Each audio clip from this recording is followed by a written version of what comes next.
we watched Until Dawn. And I gotta be honest with you, I think I figured out the core lesson of this movie very quickly. And the lesson is don't go anywhere in a Jeep Patriot unless you absolutely have to. That's right, Jeep. I got you. I got your ass in an easy video for nothing YouTube. Get wrecked. I will say, it is kind of wild that, like, this weekend specifically, today it's the 27th, and I watched on the 26th. It's kind of cool that, like, if I walked into the theater and I had not seen anything in a month because I was obsessed with movies, I could watch like 5 different movies. Return of the Sith is in theaters again for whatever reason. I think it's like an anniversary of some sort. Sinners is still out, 10 out of 10. I failed to watch The Accountant 2. That's out, and I'm going to watch that later today. Until Dawn, a movie that I didn't think I would really like rush out and go see it and play the game. And then there's The Legend of Ocho, which has Willem Dafoe, and that's always like, it's pretty much a sure thing that it's going to be pretty good, at least to one extent or another. And I don't know if I'll get time to see that or not, because I had forgotten about it until I looked at a list of movies that were in theaters. I will say that I did not play this video game, and I'm not sure I ever will. Everything about what I see in reviews, it talks about how what the director said pretty much, he wanted to make an original portion of the game, or like a prequel slash sequel or something, and I think he does a pretty good job. For me, this movie's a 6. It does a pretty good job. It's pretty fun.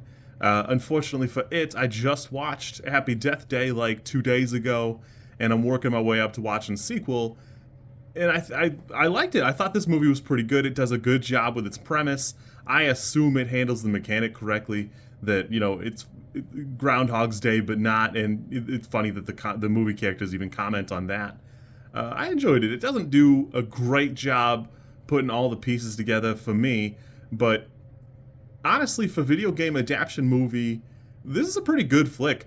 Peter Stormare really kills it. That's not really saying anything. It just is that he was in the movie, because he's always crushing it. I really enjoyed this. I thought it was pretty good. I had a good time. A lot of people complaining about the way the Wendigos look, and I had a lot of questions about that big thing outside of the storm that I'm sure I could look up on a Wikipedia somewhere if I spent 5 minutes or something. I think everything looks pretty good. You know what? The director commented that he wanted to use a lot of practical effects, and very clearly he did. And I think a lot of this looks really good. It's not uncommon to find like a horror movie where it's hard to tell what's going on or hard to keep track of things. That, you know, there's only a couple of times where you don't get like a sense of a layout of a room, and you know, you don't have like, you can eyeball what you think the scenario kind of looks like here. I think this does a great job. I had a really good time. It's a little bit shy of being awesome or perfect for me, but I think it was fun. There's even a couple of like, you know, the one girl attacks a boyfriend. I think that's good. 10 out of 10. I appreciate the commitment to the bit. I think the dynamics do a good job. I would have liked to see a little bit more of it, but I will admit that by the time the movie was over, it had pretty much worn out its welcome. I wasn't sure how many more of those I was going to watch, and I don't know that I would have appreciated a montage being like shoehorned in here somewhere. I had a good time. I thought this was fun. While I do say it's a 6, there were times during the movie I was probably leaning towards an 8, and you know, it just doesn't close the deal for me. But if you're into the genre, you'll probably like it. You'll probably like it better than I do. I've seen a trend of the people who like the game. It's kind of a love it or leave it thing, but that's pretty much all video game movies. I can't help you people. You're not worth helping, or I don't feel like it. You can pick one or the other. I don't care.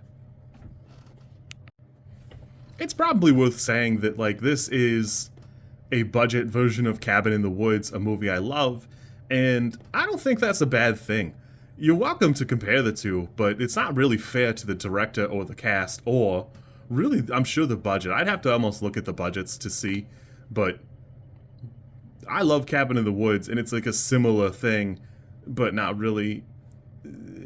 I've seen that comparison in line a couple times, and I appreciate what they're saying, but it's really not fair to anybody other than you want to be mad at something. I had a good time. It was fun. It's definitely like a second-rate version of Cabin in the Woods in some ways, but I had a great time. I enjoyed it. You guys just don't want to like things, and I would be the first to admit if I was more into Star Wars, I probably would have watched Revenge of the Sith again.